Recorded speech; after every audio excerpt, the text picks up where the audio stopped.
हम लोग देख रहे थे एजेंसी के बारे में। हमने देखा एजेंसी कॉन्ट्रैक्ट ये कहीं डिफाइन नहीं किया है। फिर हमने देखा हर वो रिलेशन जिसमें एक व्यक्ति दूसरे, हाँ, हर वो रिलेशन जिसमें एक व्यक्ति दूसरे व्यक्ति को रिप्रेजेंट कर रहा है वो कॉन्ट्रैक्ट ऑफ एजेंसी में कवर होता है।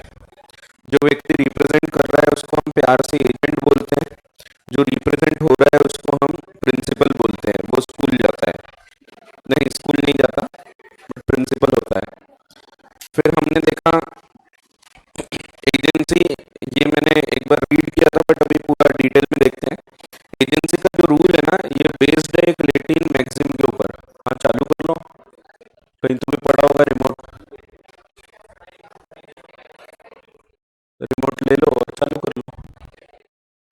सो एक लैटिन फ्रेज है अगेन, क्यू फेसिट पर एलियम फेसिट पर से, that means he who acts through another is himself acting.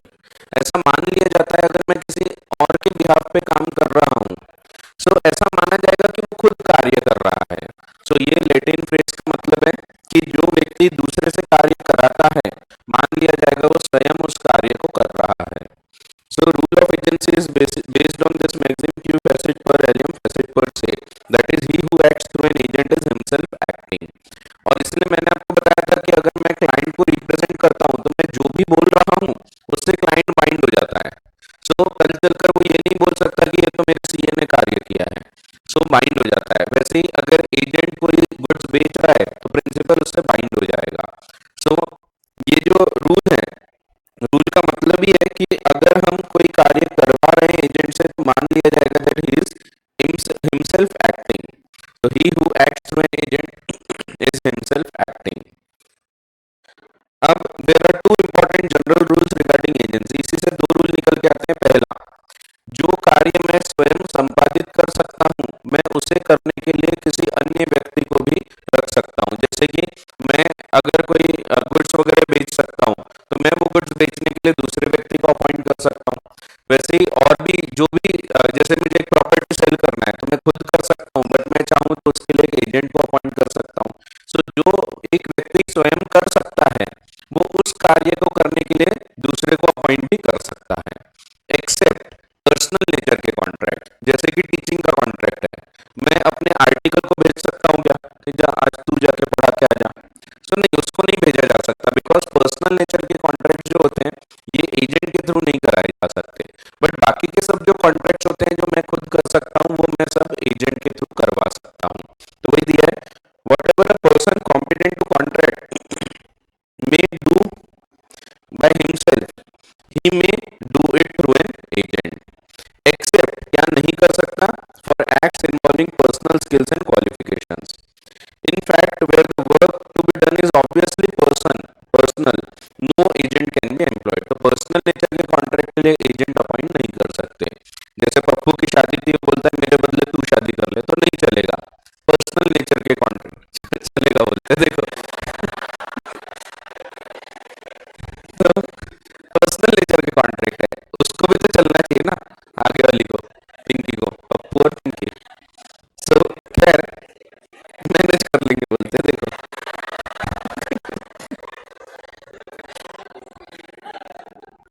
तो सिंपल रूल निकल के आता है, जो भी एक पर्सन खुद कर सकता है वो उस कार्य को करने के लिए दूसरे को अपॉइंट कर सकता है। दूसरा रूल, अगर वो दूसरे को अपॉइंट कर भी रहा है तो भी माना जाएगा कि उसने स्वयं वो कार्य किया है। तो वो अगला रूल है, he who does through another does by himself। In other words, the acts of agent are for all legal purposes the act of the principal। Section 226 provides to the same effect, contracts entered into through an agent and obligations arising from acts done by an agent may be enforced in the same manner and will have the same legal consequence as if जैसे कि contracts have been entered into and the acts are done by the principal in person। So, अगर उसने किसी से करवाया भी है कार्य तो भी अल्टीमेट रिस्पॉन्सिबिलिटी तो उसी की रहती है। ठीक है, जैसे मैंने गुड्स बेचने को एक एजेंट को अपॉइंट किया, आकाश भैया गुड्स लेके जाते हैं आपके यहाँ, डिलीवर करके आ भी जाते हैं, तो भी अगर गुड्स उसमें डिफेक्ट निकलेगा तो आप मुझ पे क्लेम कर ही सकते हैं। सो अगर मैंने किसी अन्य व्यक्ति से कोई कार्य करवाया भी हूं तो भी ultimate responsibility remains of the principal. So वही चीज है। सो दो रूल्स निकल के आए, whatever a person competent to do, जो खुद कर सकता है, do by may do by himself, he may also appoint another person to do that act. And दूसरा, he who appoints another person is himself acting. अगर दूसरे के through कर भी रहे हैं तो हम मान लेंगे कि हम खुद वो कार्य कर रहे हैं। अब फीचर्स ऑफ एजेंसी, ये मैंने कल ही बता दिया था कौन एजेंट को अपॉइंट कर सकता है। प्रिंसिपल कौन हो सकता है? सो प्रिंसिपल एक व्यक्ति जो capable to enter into contract है, who is of the age of majority according to the law to which he is subject, who is of sound mind, may employ an agent. As such, any person competent to contract may employ agent, and a minor, lunatic, drunken person cannot employ an agent. लेकिन agent कौन हो सकता है? तो section 184 lays down in this regard that as between the principal and third person, any person can be the agent. क्योंकि मैंने reason बताया था, अल्टीमेटली कॉन्ट्रैक्ट होता है प्रिंसिपल और थर्ड पार्टी का, और agent is only a connecting link. एक बार वो कॉन्ट्रैक्ट में कनेक्ट कर देता है तो बाहर जाके गिर जाएगा, ही drops out, so he drops out of the agency. Thus, even a minor or a person of unsound mind can be appointed as agent. It is so because the act of agent is the act of principal, and therefore principal is liable to third parties for the act of minor agent. Of course, in appointing minor or person of unsound mind as agent, the principal runs a great risk. जैसा कि आपको पता है, क्योंकि अगर normal व्यक्ति को हमने एजेंट अपॉइंट किया होता और उसने कुछ गलती किया होता तो हम उससे क्लेम कर सकते थे, बट वहीं हमने माइनर को अपॉइंट किया तो उससे हम क्लेम नहीं कर सकते। तो वही दिया है, so the principal runs a great risk because he cannot hold such an agent liable for his misconduct or negligence. And तीसरा फीचर भी मैंने ऑलरेडी बता दिया, नो कंसिडरेशन इज नेसेसरी। तो जरूरी नहीं है, रह भी सकता है कभी, बट नहीं भी रहेगा ना तो भी कॉन्ट्रैक्ट ऑफ एजेंसी पूरी तरह से वैलिड होता है। So no consideration is necessary to create an agency. The fact that the principal has agreed to be represented by the agent is sufficient detriment to the principal to support the contract of agency. तो वो इतना risk ले रहा है, that is sufficient. तो उसके against में बदले में कुछ मिले नहीं मिले इससे कोई लेना देना नहीं होता। अब एक और बेसिक टॉपिक है, इंट्रोडक्शन ही चल रहा है ये सब। टाइप्स ऑफ एजेंट, दो प्रकार के एजेंट होते हैं, जनरल एजेंट और पर्टिकुलर या स्पेशल एजेंट। जनरल एजेंट जो उस बिजनेस के सब काम कर सकता है वो जनरल एजेंट है।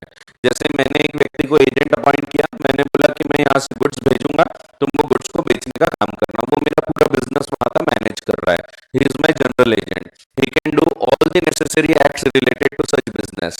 लेकिन वही मैंने अगर किसी को अपॉइंट किया कि मेरा ये वाला फ्लैट बेच के दो, सो ये पर्टिकुलर एजेंट है, वो सिर्फ वही फ्लैट बेचेगा। मेरे पास और 10 फ्लैट अगर होंगे तो वो सब बेचने का अधिकार नहीं रखता, he can sell only that particular flat जिसको मैंने बेचने को उसको अपॉइंट किया हूँ। सो पर्टिकुलर एजेंट की अथॉरिटी एक ही बार के लिए होती है, जबकि जनरल एजेंट की कंटिन्यूइंग अथॉरिटी होती है, वो रेगुलरली उस बिजनेस से रिलेटेड कॉन्ट्रैक्ट्स एंटर कर सकता है, खरीद सकता है, बेच सकता है, प्लेज कर सकता है, तो ये सब चीजें वो रेगुलरली कर सकता है। So with the on the basis of authority, an agent can be classified as general agent or particular agent.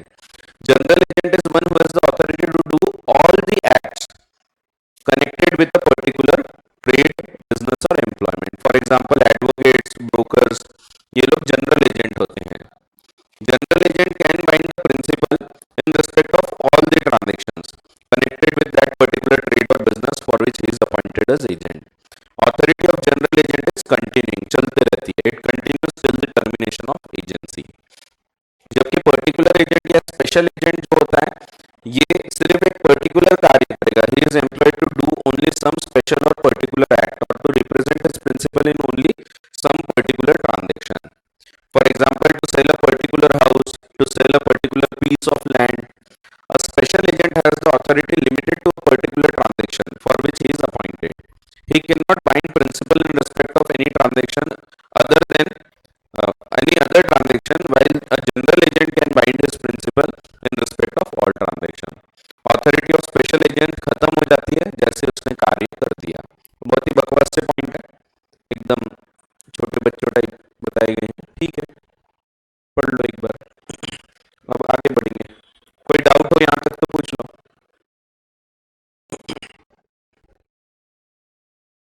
अगला पॉइंट,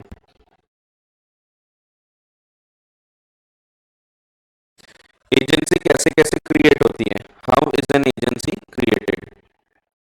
तो कैसे क्रिएट होती है, पहला शब्दों से क्रिएट हो सकती है, बोल के या लिख के, जिसको हम प्यार से बोलते थे एक्सप्रेस।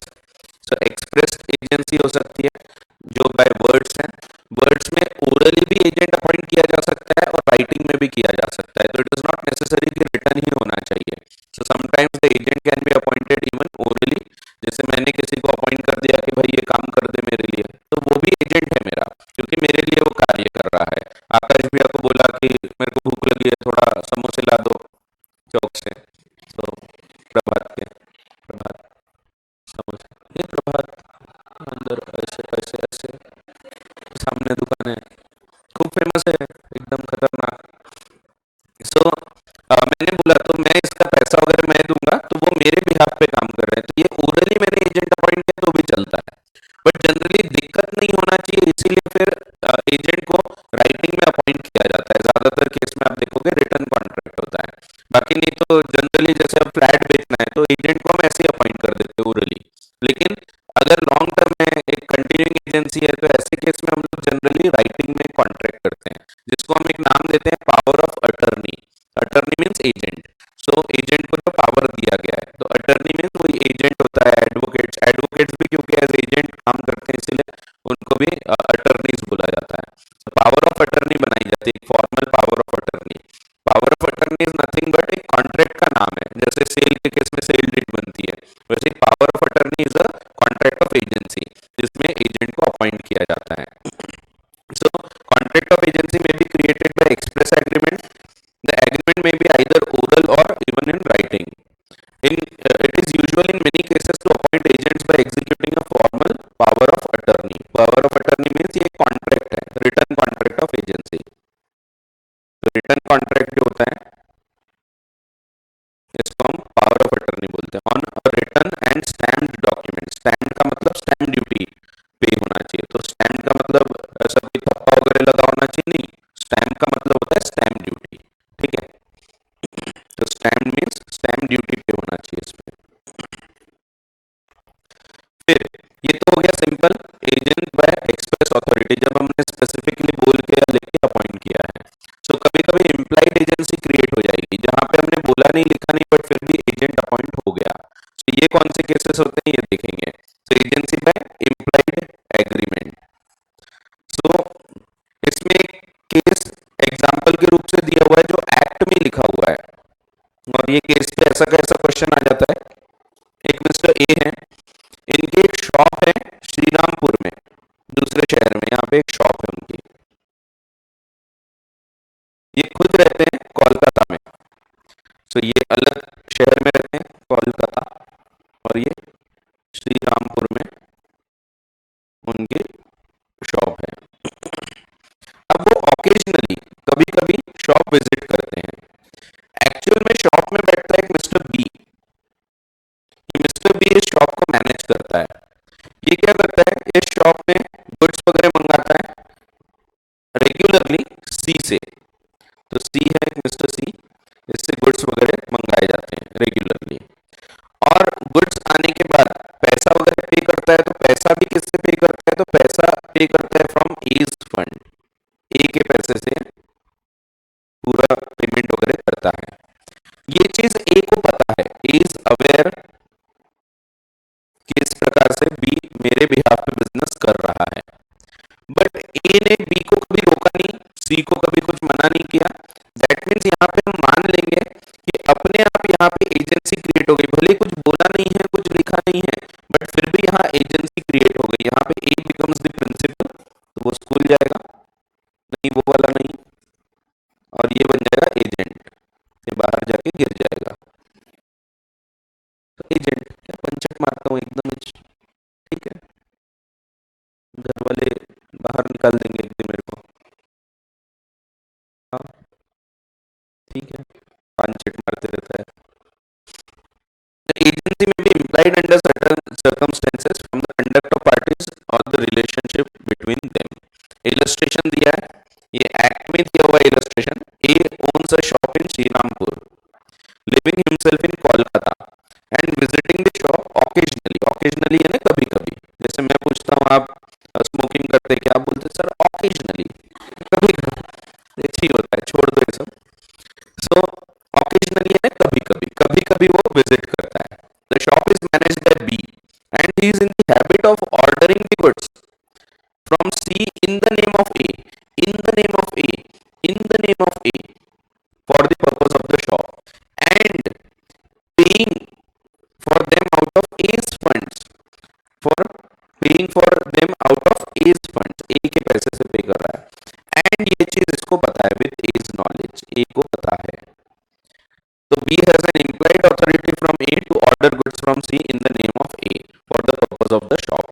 तो कल चलकर समझो अगर कभी ऐसा भी होता है कि इसने गुड्स ले लिया और पैसा नहीं पे किया, तो C can take action on A, क्योंकि यहाँ पे थर्ड पार्टी से क्लेम कर सकता है, तो इनके बीच कॉन्ट्रैक्ट क्रिएट हो जाएगा। तो अगर कल चलकर कभी ऐसा केस हो गया कि भाई गुड्स तो ले लिया था B ने but he has not paid the amount, then C can recover the money from A।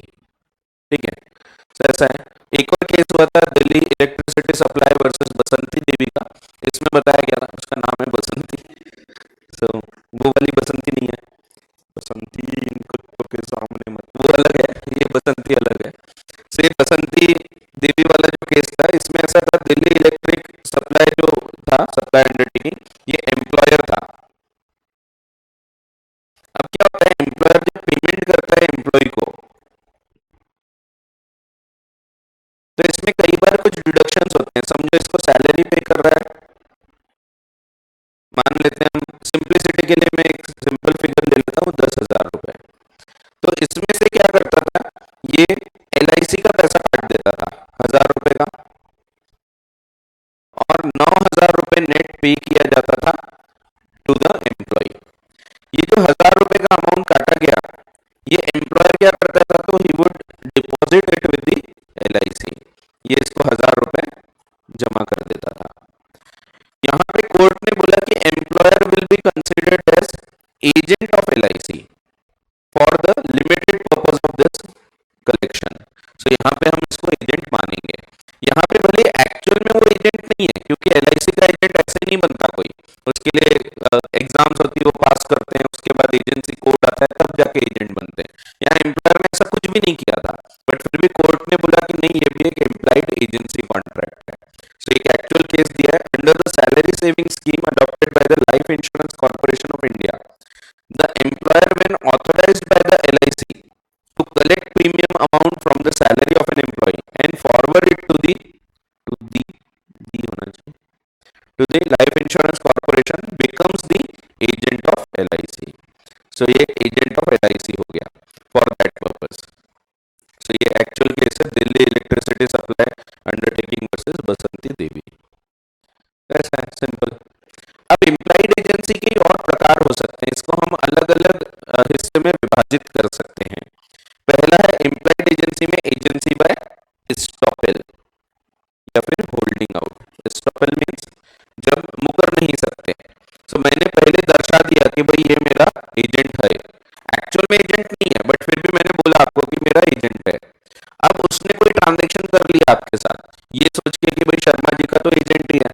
सो ऐसे केस में मैं बाइंड हो जाऊंगा as a principal, even though मैंने एक्चुअल में उसको अपॉइंट नहीं किया था, बट अब मैं मुकर नहीं सकता, क्योंकि मैंने बाय वर्ड्स या बाय कंडक्ट ये दर्शा दिया कि वो मेरा एजेंट है। ठीक है, सो बाय कंडक्ट भी हो सकता है, जैसे वो आपको बोल रहा है कि वो मेरा एजेंट है और मैं सामने खड़ा हूं मना नहीं कर रहा, तो यहाँ पे भी एस्टॉपेल लग जाएगा, क्योंकि बाय वर्ड्स हो, मैं खुद बोलूं तो भी चलता है, या फिर मैं खुद नहीं बोल रहा लेकिन ऐसा दर्शा रहा हूं। जैसे एक सिंपल सा एग्जांपल ले लेते, समझो मैं हूं मिस्टर P, एक एजेंट है मिस्टर एक ए है, एजेंट एक्चुअल में नहीं है, इज नॉट एक्चुअली एजेंट। हम लोग जाते हैं दुकान पे, एक पर्टिकुलर शॉप है, इस पे जाके मैं बोल रहा हूं ए इज माय एजेंट, एक्चुअल में he is not agent, actual में एजेंसी नहीं थी। ये सुनते हुए शॉपकीपर ने इसको गुड्स दे दिया कि भाई अरे शर्मा जी का एजेंट है, तो ये तो पैसा प्रॉपर दे देगा, तो इसमें कोई तकलीफ नहीं है। ऐसे केस में even though there was no actual authority, यहाँ पे प्रिंसिपल एजेंट का एक इम्प्लाइड कॉन्ट्रैक्ट हो जाएगा, क्योंकि ये झूठ बोला गया है, ये भले ये फॉल्स है बट स्टिल मैं इससे बाइंड हो जाऊंगा। यहाँ पे एक एजेंसी बाय स्टॉपल क्रिएट हो गया।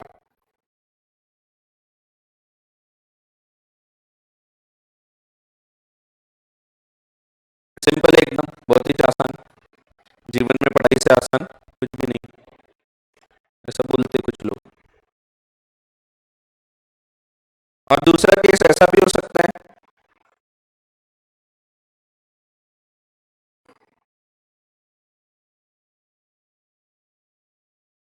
कि यहाँ पे ए बोल रहा है कि पी इज माय प्रिंसिपल,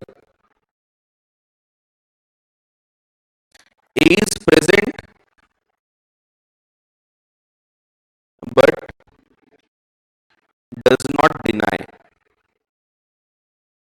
उसने मना नहीं किया, वही प्रेजेंट था, ही इज अवेयर, ऐसा रिप्रेजेंट हो रहा है बट वो मना नहीं कर रहा। तो अगेन यहाँ पे एजेंसी बाय स्टॉपल लगेगा। वैसे इसको नाम हम चेंज कर देते हैं, आपको खैर उतना ध्यान रखने की जरूरत नहीं है, इसको हम फिर नाम दूसरा देते हैं, इसको हम बोलते हैं agency by holding out, where the agent is holding himself out as the agent. So सिर्फ थोड़ा सा फर्क है, स्टॉपल तब लगता है जब पी बोल रहा है और होल्डिंग आउट तब लगता है जब ए बोल रहा है। ठीक है, कोई फर्क नहीं पड़ता, आप दोनों को एक मानो, लेकिन जब टेक्निकल वर्ड्स अगर आप पढ़ोगे ना तो कानून में समझ में आता है दोनों पढ़ के कि अगर पी बोल रहा है तो स्टॉपल लगेगा, ही will be stop from denying his previous conduct, और ए बोल रहा है तो agency by holding out create होती है। बट दोनों में सेम रूल्स है, इसीलिए बाइफरकेट करने की जरूरत नहीं, बहुत ही आसान। अच्छा, आपके ऑडिशन शुरू हो रहे हैं?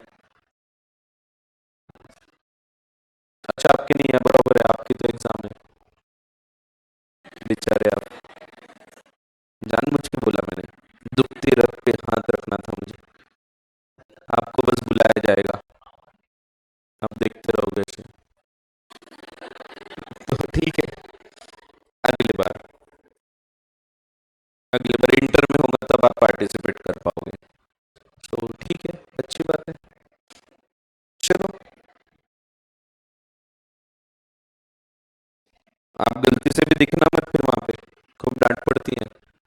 आज दिख सकते हो ऑडिशन में, अगली बार से मत दिखना, ऑडिशन देखने नहीं आना पड़ता।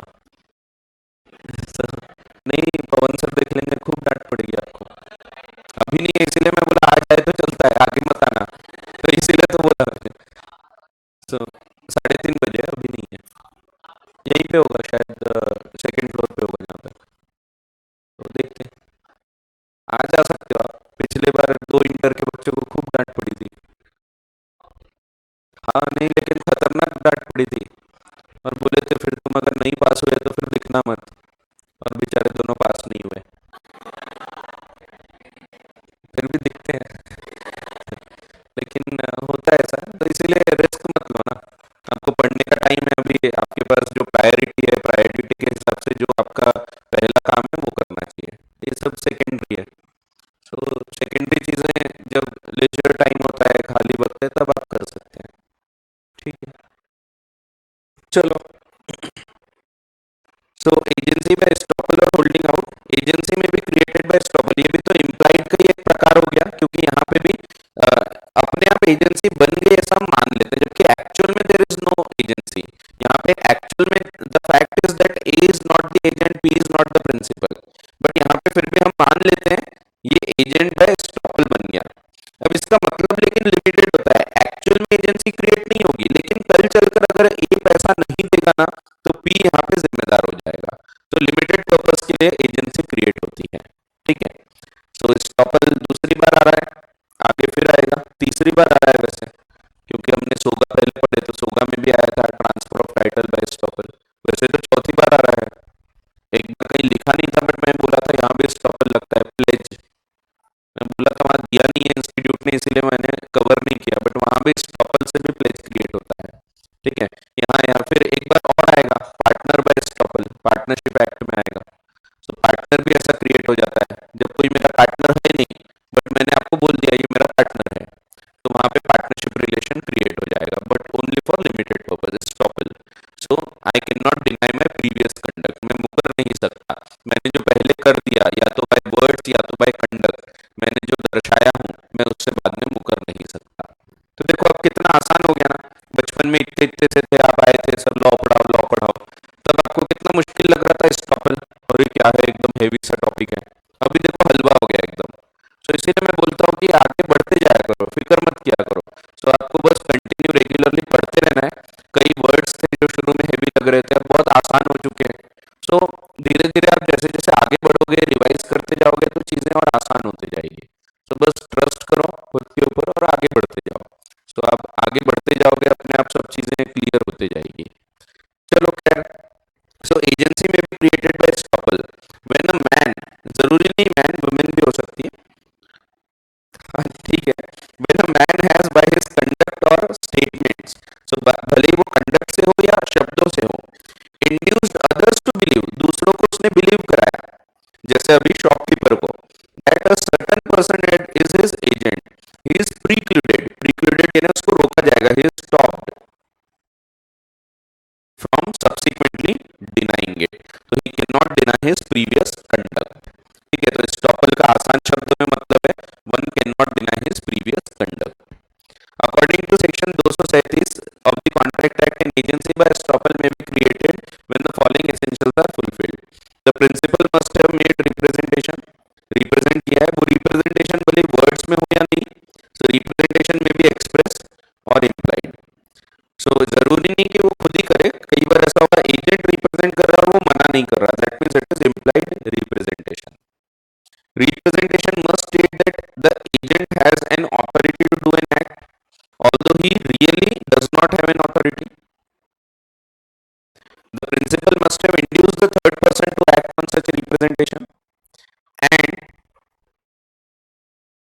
the third person must have believed the representation and made the contract on behalf of such on belief of such representation।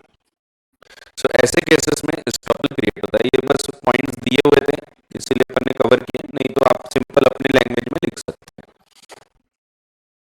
कुछ एग्जांपल्स दिए एक्चुअल केस पे आधारित है।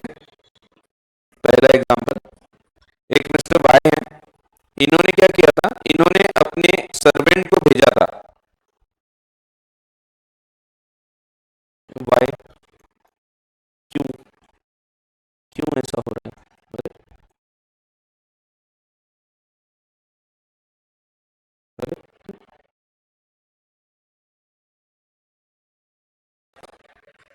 वाई है, अरे वाई इतना बड़ा नहीं चाहिए, वाई है, वाई क्या करता है, एक्स को बोलता है, तो वैसे तो एक्स सुनते नहीं, एक्स है, वो एक्स को बोलता है कि तुम जाके गुड्स खरीद के लाओ मेरे बिहाफ में, एक शॉप है, ये शॉप पे जाता है एक्स, गुड्स खरीद के लाता है, कुछ टाइम बाद वाई इसका पेमेंट कर देता है, पता नहीं क्या हो गया, मैंने बैग भी नहीं लाया आज, शायद चार्जिंग जा रही होगी। अब वाई कुछ दिन बाद जाके इसका पेमेंट कर देता है, तो इसने यहाँ पे रुपीज पे कर दिया। अब दूसरे बार, तो पहली बार एक्स को भेजा था जब सर्वेंट ने, तो उसने क्या बोला था कि तुम गुड्स खरीदो कुछ टाइम बाद मैं पेमेंट कर दूंगा, और उसने पेमेंट कर दिया। दूसरे बार अगेन ऐसा सेम प्रकार से कॉन्ट्रैक्ट हुआ जिसमें अब वाई एक्स को कैश लेके भेजता है, उसने कैश दे दिया कि पैसा लो और जाके गुड्स खरीद के लाओ। फिर भी एक्स ने क्या किया, जो सर्वेंट था उसने, अब एक्स है तो धोखा तो दे गई, जो एक्स एक्स जाता है और गुड्स उधारी पे लेके आता है, जबकि एक्चुअल में उसको कैश दिया गया था, बट फिर भी वो उधारी पे लेके आता है। कल चलकर शॉपकीपर वाई से क्लेम करता है, क्या वाई जिम्मेदार रहेगा? तो आंसर इज यस। क्यों? क्योंकि पहले जैसा उसने किया था, अब शॉपकीपर को तो यही लगेगा यार पिछले बार भी मालिक ने भेजा था, बाद में पैसा भेज दिया, तो इस बार भी वैसे ही दिया होगा। सो अगर एक्स उधारी पे भी लेके आ रहा है, तो यहाँ पे अगर शॉपकीपर गुड फेथ पे उसको गुड्स दे देता है और उसको पेमेंट नहीं देता है एक्स, तो shopkeeper can claim it from Y. So यहाँ भी स्टॉपल लग जाएगा, क्योंकि पहले जो उसने किया था या दर्शाया था उससे अब वो बाइंड हो हो जाता है। सो वही दिया है, ये एक एक्चुअल केस है। Y allows his servant X to buy goods for him on credit regularly. So ऐसा होता था regular. On one occasion, the servant buys some goods not ordered by his master on credit. अब ये थोड़ा सा अलग है, but similar प्रकार का ही एग्जाम्पल है।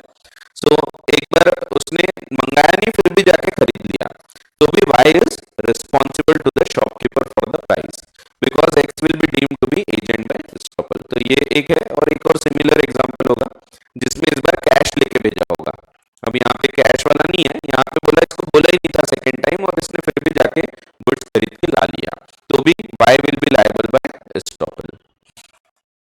एक और एक्चुअल केस है, यहाँ पे भी कोर्ट का डिसीजन आया था, हेल्ड। सो एक व्यक्ति था, उसने ब्रोकर को अपॉइंट किया था कि भाई तुम मेरे बिहाफ पे गुड्स खरीदो, वीट था, गेहूं खरीदने बोला था, और उसको तुम अपनी दुकान पे अच्छे से संभाल के रखो बोला था, मैं कुछ टाइम बाद आऊंगा तब जाके वो तुमसे रिकवर कर लूंगा। अब एक उसने उसको अथॉरिटी दिया कि भाई तुम खरीद सकते हो, साथ में उसके खुद के गोडाउन में रखा हुआ है। उसने क्या किया, एक अच्छा कस्टमर आया, उसको बेच डाला गुड्स को, जबकि उसको बेचने के राइट दिए नहीं थे। लेकिन थर्ड पार्टी को पता रहेगा क्या, तो थर्ड पार्टी तो देख रहा है भाई इसको एज एजेंट अपॉइंट किया है कि खरीद वगैरह सकते हो, तो जनरली एजेंट को बेचने के राइट भी होते हैं, और इसलिए ये सेल को बाइंडिंग माना गया था on the principal, even if without consent बेचा गया। सो इससे आपको एक पॉइंट और समझ में आता है कि अगर यहाँ पे एजेंट ऑथोरिटी एक्सीड भी करता है तो भी लायबिलिटी रहती है प्रिंसिपल की, जो हमने वैसे भी पढ़े हैं कि कई केस में अगर एजेंट को नहीं भी बुला है फिर भी वो कार्य करेगा तो भी प्रिंसिपल बाइंड हो जाता है। तो ये भी हम ऑथोरिटी में आगे पढ़ने वाले हैं। तो ये एक एक्चुअल केस है जिसमें पी ने एम्प्लॉयड किया था, पी इज द प्रिंसिपल, इसने एक्स को अपॉइंट किया था as a broker to buy wheat for him at P's request and it was kept in the warehouse in X's name, X के नाम से होल्ड किया था। X without the authority sold the wheat held. Court ने बोला T was bound by the sale because he has allowed X to assume the apparent right. Apparent यानी जो देख के पता लग रहा है, कोई भी बाहर से देखेगा तो उसको लगेगा इसको अधिकार है of disposing of the wheat. Disposing of means sale करना in the ordinary course of business. अब ये सिंपल है, जो मैंने आपको एग्जांपल दिया वैसा, P allows A to represent as his agent by telling C that A is P's agent. ये वाला एग्जांपल हो गया कि ये बोलता है कि A is my agent, तो ये वाले केस को वहां पे दिया हुआ है। Later on C supplied certain goods to A thinking him to be P's agent. P is liable to pay the price to C. By allowing A to represent himself as his agent, P leads C to believe that A is really his agent. भले actual में agent नहीं है तो भी। ये same है, फिर से रीड नहीं कर रहा मैं क्योंकि ये ए वाला और डी वाला सेम है, चलो पढ़ लेता हूँ। Where a master permits a servant to pledge his credit, there is an agency on account of estoppel. Even if servant had on occasion pledged without the authority of master, बिना पूछे वो जाके goods खरीदेगा तो भी master is still bound by estoppel. ये same example है ए वाला। तो यहाँ आपको एक्स वाई के नाम से दिया है, यहाँ विदाउट एक्स वाई के नाम से दिया है, ठीक है। तो मास्टर कौन है, अपने केस में वाई इज द मास्टर और सर्वेंट है एक्स, ठीक है, तो सेम है। एक और पॉइंट है, एक इम्प्लाइड एजेंसी क्रिएट होती है हस्बैंड और वाइफ के बीच में, ऑटोमेटिकली बोलना नहीं पड़ता। सो जब हस्बैंड और वाइफ साथ में रह रहे हैं in a private establishment of their own, तो ऐसे केस में wife can be deemed as an agent of the husband, लेकिन किस चीज के लिए, ओनली फॉर नेसेसरीज, जरूरी चीजों के लिए। जैसे हस्बैंड वाइफ साथ में रह रहे हैं, अब वाइफ को कुछ घर पे राशन पानी खत्म हो गया था, वो जाके उधारी पे लेके आ जाती है, तो बाद में हस्बैंड को ये पैसा चुकाना पड़ेगा, क्योंकि यहाँ पे मान लिया जाएगा कि wife is acting as agent for the husband and husband will ultimately be liable for the amount of the groceries जो भी खरीदा है उसका, लेकिन नेसेसरीज होना चाहिए। So when a married women cohabits with her husband, cohabit यानी साथ में रह रहे हैं, there is a presumption, मान लिया जाता है that she has the authority to pledge his credit for necessaries. A wife living with her husband has an implied authority of the husband to buy articles of household necessity. Wife's implied authority to bind her husband by credit is however subject to important limitations. कुछ conditions हैं, ये आपको ध्यान तो जब आपको एक question आएगा तो ये 4 कंडीशन आपको लिखना पड़ेगा। पहली कंडीशन, ये दोनों को साथ में रहना जरूरी है। सो हस्बैंड और wife should be living together. दूसरा, they should be living together in a private establishment of their own, यानी खुद का एक घर होना चाहिए। अब ओन का मतलब जरूरी नहीं ओनरशिप हो, ओन का मतलब उसका एक छोटा सा आशिया है उनका, भले किराए का होगा लेकिन खुद का है। इन सिंपल टर्म्स उनका एक प्राइवेट एस्टेब्लिशमेंट है, भले ओनरशिप ना हो, किराए की हो, ये भी चलेगा, ठीक है। So secondly, they must be living together in a private establishment of their own. Third, husband wife सिर्फ नेसेसरीज के लिए लायबल ठहरा सकती है। फोर्थ, हस्बैंड अगर खर्चा पानी देता रहता है तो फिर यहाँ पे लाइबिलिटी नहीं आती। जैसे अगर वो खर्चा खर्चा पानी है ना, वो नहीं, खर्चा पानी है ना पैसे। सो अगर हस्बैंड समझो एक रीजनेबल अलाउंस पे करता है, उस एरिया में समझो 20,000 में घर चल जाता है, उसने 20,000 रुपए हर महीने का पे करने का डिसाइड किया है, 20,000 रुपए उसने अगर वाइफ को दे चुका है, तो अब wife can not become the agent of husband. So अगर रीजनेबल अलाउंस देते हैं तो वहां एजेंसी क्रिएट नहीं होती। तो इम्प्लाइड एजेंसी के 4 पॉइंट्स है। पहला point, firstly it is necessary that the husband and wife should be living together. दूसरा, secondly they must be living together in a domestic establishment of their own. Thirdly, wife can run her husband into debt only for necessaries. Lastly, husband will not be liable if he makes a reasonable allowance to his wife for her needs. तो अगर खर्चा पानी के पैसे देते हैं तो liability नहीं होगी। एक नोट दिया है, अगर प्रिंसिपल ने प्राइवेट पब्लिकली कोई अथॉरिटी दिया, जैसे मैंने सबके सामने बोला कि ये मेरा एजेंट है, और बाद में बाहर जाके बोलता हूँ भाई देख तू मेरा एजेंट नहीं है, तो ये बाहर जाके बोलने की कोई अहमियत नहीं होती, because I have given the authority in public. So मैं उसको प्राइवेटली रिवोक नहीं कर सकता। अगर मैं रिवोक करूंगा तो ये भी पब्लिकली होना चाहिए। इसीलिए जब एजेंट को रिवोक किया जाता है तो वहां पे हम पब्लिक नोटिस देते हैं, पेपर में छापते हैं हम लोग। सो वो हम आगे देखेंगे पब्लिक नोटिस क्या होता है। तो वही दिया है, principal can not privately revoke और restrict the authority which he has allowed in public. अगर पब्लिक में अलाउ किया है तो प्राइवेटली वो रिवोक नहीं की जा सकेगी। ऐसा है, एकदम ही सिंपल। सो ये नया नहीं है, एजेंसी बाय स्टॉपल या होल्डिंग आउट आपको ऑलरेडी पता है, वही सेम पॉइंट्स है। तो जहां पे एक्चुअल में एजेंसी नहीं है बट फिर भी प्रिंसिपल ऐसा दर्शा रहा है कि वो प्रिंसिपल है और दूसरा व्यक्ति एजेंट है, then he will be stop from denying that fact later even though it was untrue. फिर दूसरा, एजेंसी बाय नेसेसिटी, जो एजेंसी इम्प्लाइड है। सो एक स्टॉपल है इम्प्लाइड एजेंसी का प्रकार, ये हम क्या पढ़ रहे हैं, इम्प्लाइड के एक एक प्रकार पढ़ रहे हैं। सो इम्प्लाइड में पहला है स्टॉपल, दूसरा है नेसेसिटी। तो एजेंसी बाय नेसेसिटी, कभी कभी नेसेसिटी के कारण एजेंसी क्रिएट हो जाती है। जैसे कि आपको याद होगा, मैं रहता हूँ एक छोटे से घर में, मेरा छोटा सा घर है, गरीब लोग हैं, दाल में पानी में ये मैं हूँ, मेरी वाइफ है, मेरी बेटी है छोटी सी। अब बाजू में मेरे पड़ोसी कौन है आपको पता है, गुप्ता जी, बड़ा घर है इनका।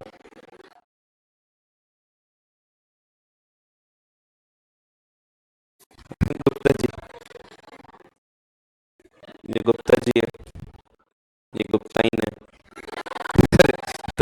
मिसेस गुप्ता, ये उनके दो छोटे छोटे बच्चे। अब इस बार गुप्ता जी को जाना है उनके साली की शादी में। उनकी साली बोलती है कि जीजा जी आप नहीं आओगे तो शादी नहीं करूंगी। तो जैसे मैं गया था पिछले चैप्टर में, अरे किसी किसी को बहुत मजा आ जाता है। ठीक है। सो अब गुप्ता जी को जाना था और गुप्ता जी भी जाएंगे क्योंकि भाई बहन की शादी है तो, लेकिन बच्चों की एग्जाम आ गई बीच में। होता है कभी कभी बच्चों के एग्जाम में वही टाइम शादी कर रहे हैं, तो थोड़ा रुक जाते तो नहीं। तो यहाँ पे ये दोनों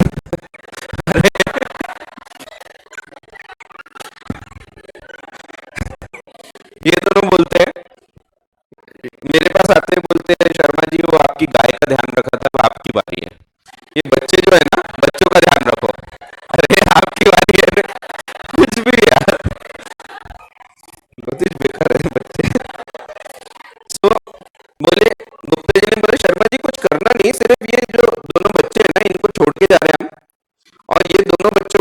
भी तकलीफ तो नहीं जाएगी, क्योंकि मेड वगैरह खाना वाना बना देगी, सब प्रॉपर हो जाएगा, पढ़ाई करेंगे।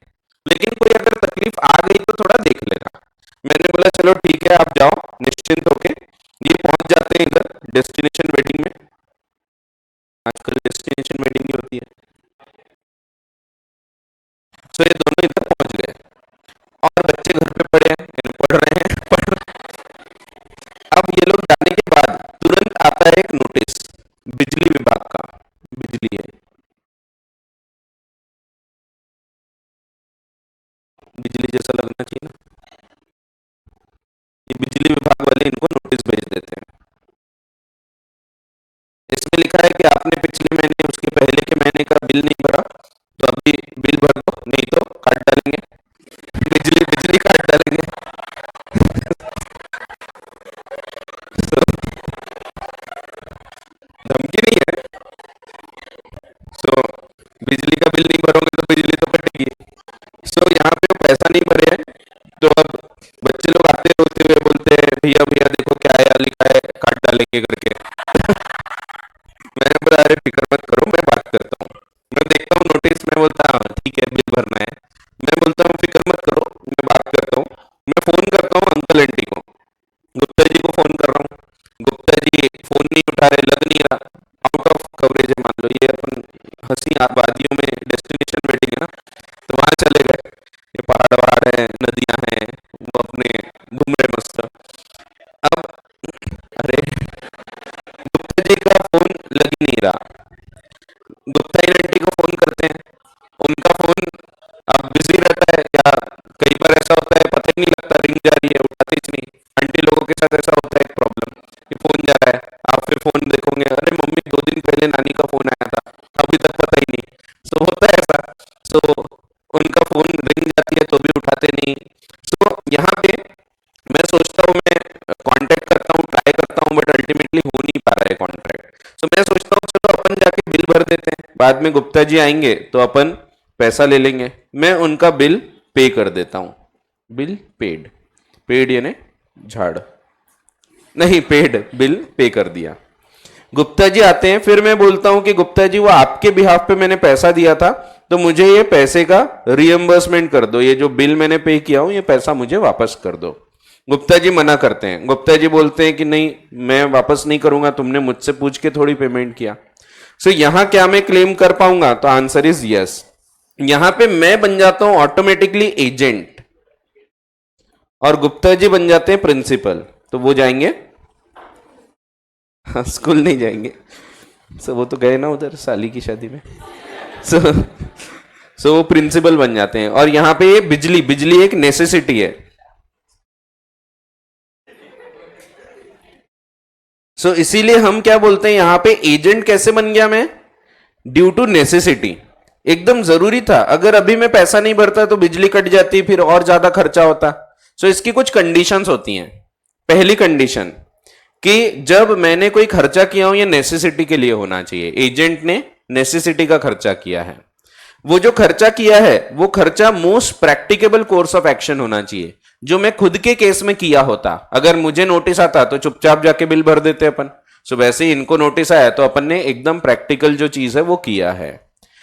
तीसरा, मैंने ट्राई करना चाहिए पहले तो गुप्ता जी से कांटेक्ट करने का, इसीलिए जो नाटकीय रूपांतर था, फोन किया हमने, ट्राई किया, ये जरूरी है। सो हमने फोन किया, ट्राई किया, बट लग नहीं पा रहा या बात नहीं हो पा रही, ये एक इंपॉर्टेंट कंडीशन होती है। Agent should try to contact with the principal and get the instructions in case of emergency. But अगर नहीं हो पा रहा है contact, then he can act in emergency, necessity अगर है तब। सो ये एक पॉइंट है। And last, it should be in good faith. So ऐसे केसेस में अगर ये सब कंडीशंस पूरी होती है तो यहां पे मैं पैसा क्लेम कर सकता हूं। तो यहां पे एजेंट ऑटोमेटिकली बन जाता हूं मैं, भले ही मुझे अपॉइंट नहीं किया था, बट फिर भी मैं नेसेसिटी के कारण यहां एजेंट बन जाता हूं गुप्ता जी का। ठीक है। सो ये एक और केस है जो कि आपको यहां बताया भी होगा। आपको गुप्ता जी का केस नहीं बताया, बट सिमिलर प्रकार के केसेस बताए हैं। चलो देखते हैं। तो सर्कमस्टेंसेस, हालात कभी कभी फोर्स करते हैं एक पर्सन को to act on behalf of another without any express authority from him. So express authority यहां भी नहीं है, बट फिर भी वो कार्य कर रहे हैं। In such cases, an agency of necessity is said to be created, where owing to emergency of the situation, an agent has to assume special powers. The action in such case shall be binding on the principal. So it shall be binding on the principal, and this is known as agency by necessity. Some conditions must be satisfied before agency can be created by necessity. It must be impossible to get the principal's instruction. जो पहला point था हमने contact करने का try किया. There must be actual necessity. जैसे बिजली एक प्रकार की नेसेसिटी है. Agent of necessity must act honestly, यानी वही good faith में, in the interest of parties concerned, and he must have adopted the most reasonable and practicable course of action.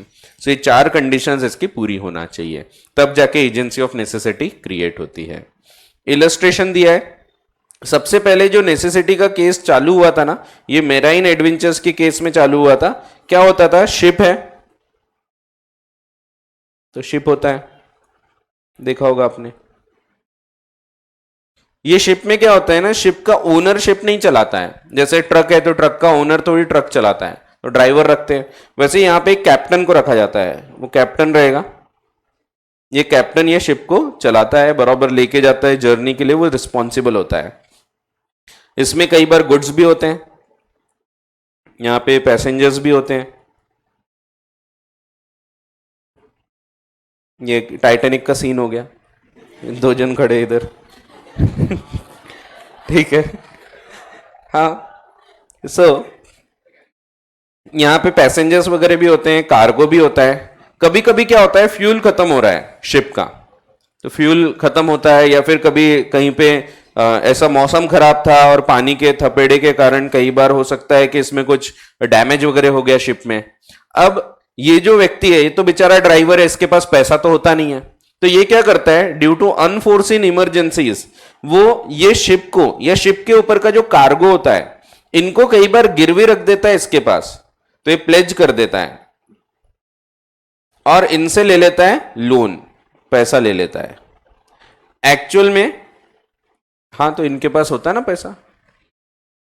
हाँ, पेट्रोल रहता है, तो ऐसा नहीं है कि एकदम पानी में तैरते तैरते पेट्रोल भरते.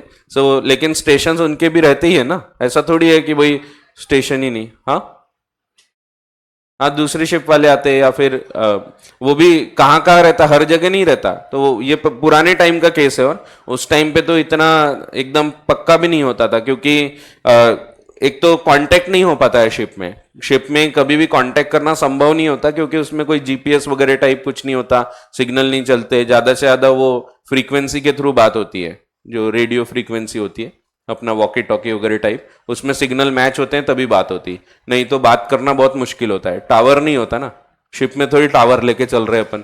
सो सैटेलाइट कनेक्शन कुछ भी नहीं होता, जीपीएस नहीं चलता, कुछ नहीं. सो उस टाइम पे रेडार सिस्टम्स भी नहीं हुआ करते थे उतने अच्छे. तो अभी तो भी ट्रांजिस्टर्स वगैरह से होती है बातें. सो इन लोग भी शिप वगैरह में जो फ्यूल वगैरह भरवाना है, रिपेयर्स कराना है, तो जो भी नियरेस्ट पोर्ट होता है वहां पे फिर वो लोग रुकते हैं, वहां पे रिपेयर वगैरह का काम होता है, फिर आगे की जर्नी कंप्लीट होती है. अब इसके पास पैसा नहीं है, सो ये पैसा कैसे रेस करता है, तो ये शिप को ही कई बार गिरवी रख देता है इनके नाम से, या फिर ये गुड्स को गिरवी रख देता है और उसके बदले में ले लेता है लोन. अब यहां पे इसको ये अधिकार दिया नहीं गया था, बट फिर भी ये अधिकार उसको मिल जाता है ड्यू टू इमरजेंसी सिचुएशन. यहां पे जब ये वापस आएंगे तो जो ओनर ऑफ द शिप है, ओनर की जिम्मेदारी होगी, he will repay the amount. तो वो जो भी लोन का अमाउंट है ये रीपे करेगा. ठीक है, तो रीपेड यानी फिर से झाड़ उगाना. रीपेड एक पेड़ है, झाड़, रीपेड है फिर से झाड़. ठीक है. So agency of necessity was first applied to the cases of marine adventures, when under unforeseen emergencies the master got the power to pledge the ship or cargo without express or implied authority and raised money for urgent repairs, fuel, etc. But now this has become a principle of general application. तो शुरुआत में ये जो पहले use हुआ था, तो marine adventures में यूज हुआ करता था. और एग्जांपल्स दिए आपको. A sent a horse by railways and on its arrival at the destination there was no one to receive it. So घोड़ा है भेजा गया था रेलवे से, लेकिन कोई रिसीव करने आया ही नहीं. अब घोड़ा है, उसको खाना वाना खिलाना पड़ेगा, नहीं तो गचक जाएगा। सो इसीलिए तो सही है ना, रेलवे वालों ने उसको चारा पानी वगैरह खिलाया। तो यहां पे माना गया कि रेलवे कंपनी जो है it is the agent by necessity of the consigner, जिसने गुड्स भेजा था उससे पैसा रिकवर किया जा सकता है। ठीक है, तो वही है, he sent a horse by railway and on its arrival at the destination there was no one to receive it. The railway company, being bound to take reasonable steps to keep the horse alive, was the agent of necessity of A. So consignor से पैसा recover किया जा सकता है। एक और example दिया है आपको, A has a large farm on which B is the caretaker. When A is in Dubai, ये ऐसा एक क्वेश्चन आया भी है अभी पिछले एमटीपी वगैरह में या आरटीपी में या शायद एग्जाम में आया, कहीं तो भी आया है। सो उसका जो ओनर है वो दुबई में है। अब वो दुबई में और इधर पे गोडाउन में आग लग गई। So there is a huge fire on the farm. B becomes an agent of necessity for A so as to save the property from being destroyed by fire. A, the principal, will be liable for any expenses B, his agent of necessity, incurred. तो expenses जो B has incurred to put out the fire and save the farm from destruction during A's absence from the country. ठीक है, but he should have tried, पहला चीज है he should have tried to communicate. ठीक है, अब ये पुराना केस है, उस टाइम कम्युनिकेट करना पॉसिबल नहीं होता था अगर दूसरे शहर में दूसरे देश में चले गए तो। सो इसीलिए ये भी एक एक्चुअल केस पे आधारित है और ये वाले इस पे क्वेश्चन कई बार आते हैं। तो कई बार इस प्रकार का क्वेश्चन दिखेगा कि एक व्यक्ति है, उसके गोडाउन में गुड्स रखे गए थे, अब उसके गोडाउन में आग लग गई, लेकिन प्रिंसिपल जो है वो बाहर कहीं घूम रहा है, अब उससे कांटेक्ट नहीं हो पा रहा। तो इसीलिए इसने अगर कोई खर्चा किया है वो गुड्स को बचाने के लिए, जो भी नुकसान हुआ या जो भी पैसे लगे हैं, तो वो पैसे क्लेम करने का राइट रहेगा। एजेंसी बाय नेसेसिटी क्रिएट होती है। एक एक्चुअल केस और है, आपको दिया नहीं है, ऐसे अगर स्टेशन मास्टर कोई गुड्स बेच देता है तो वहां भी एजेंसी बाय नेसेसिटी क्रिएट हो जाती है। जैसे समझो मैंने टमाटर भेजा था, अब स्टेशन पे पहुंच गए लेकिन कोई रिसीव करने नहीं आया, 2 दिन हो गए, अब और रुकेंगे तो टमाटर खराब हो जाएंगे। सो स्टेशन मास्टर ने टमाटर बेच डाला, ऐसे केस में एजेंट मान लिया जाएगा, मेरे गुड्स उसने बेचा है। सो यहाँ पे जो भी पैसा है वो जरूर मुझे मिलेगा, जो भी बेस्ट अवेलेबल प्राइसेस है। यहाँ पे जरूरी नहीं पूरा पैसा मिले, समझो 100 रुपए का भाव था लेकिन वो थोड़े खराब हो रहे थे, पिलपिले हो रहे थे, 80 रुपए में बेचना पड़ा, तो भी the sale will be binding on the principal. ठीक है, तो ये भी एक एक्चुअल केस है। आपको भले यहाँ क्वेश्चन यहाँ नहीं दिया है, बट क्वेश्चन के रूप में कहीं ना कहीं आपको इस प्रकार का टमाटर वाला एक एग्जाम्पल भी देखने को मिल जाएगा। ठीक है, क्योंकि पेरिशेबल नेचर की चीज है, अगर हम अभी बेचेंगे नहीं तो और नुकसान बढ़ जाएगा, और इसीलिए यहां पे हम बेच सकते हैं। बट अगेन एक इंपॉर्टेंट चीज आपको ध्यान रखना है, हमको पहले ट्राई करना है to communicate with the principal. अगर उससे इंस्ट्रक्शंस नहीं मिल रहे तभी हम एक्ट कर सकते हैं इन इमरजेंसी। अगर उससे इंस्ट्रक्शंस मिल रहे हैं तो वो जैसा बोलेगा वैसे हमने कार्य करना चाहिए। तो अगर आपको इसके ऊपर क्वेश्चन आता है तो ये लिखना जरूरी है, इसमें मार्क्स रहेंगे। अगर आप ये नहीं लिखोगे तो आपके 2 मार्क कट जाएंगे। सो ये वाला पॉइंट बहुत इंपॉर्टेंट है। तो एजेंसी बाय नेसेसिटी तभी होती है जब प्रिंसिपल से हम कॉन्ट्रैक्ट नहीं कर पा रहे हैं। अगर कर सकते हैं तो फिर पहले ट्राई करो, कम्युनिकेट करो, वो जैसा बोल रहा है वैसा एक्ट करो। अगर नहीं कर पा रहे तब हम इमरजेंसी में एक्ट कर सकते हैं। तो ऐसा है। एक और है इंप्लाइड एजेंसी का ही प्रकार, agency bye operation of law. ये हम आगे समझेंगे पार्टनरशिप में। एक पार्टनर फर्म का एजेंट होता है, क्यों? क्योंकि कानून में लिखा है। तो implied agency by law. So when the law treats one person as the agent of the other, for example, a partner in the partnership firm, the partner is the agent of the firm for the purpose of business of the firm. और एक और agency होती है ratification की, but ये बहुत बड़ी agency है, ये पूरा एसेंशियल्स वगैरह बताना है, सो टाइम लगेगा, तो इसको अपन अगली क्लास में देखते हैं। इसमें एक पॉइंट को हटा दो, ये गलत है, गलत यानी है बट थोड़ा आपके लेवल पे नहीं है वो पॉइंट बताया हुआ, कंफ्यूजन क्रिएट होगा वो पढ़ के। मॉड्यूल में भी वो पॉइंट नहीं है, मैंने रखा था बट मैंने पिछली बैच में पढ़ाया तो बच्चे कंफ्यूज हो रहे थे उससे, जबकि वो आपके लेवल पे दिया ही नहीं है, तो फिर हटा ही दो उसको, सबसे बेस्ट है।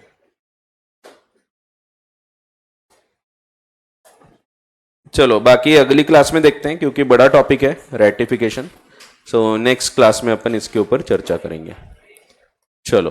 Thank you. कोई क्वेश्चन होंगे तो भी अगले क्लास में देख लेंगे।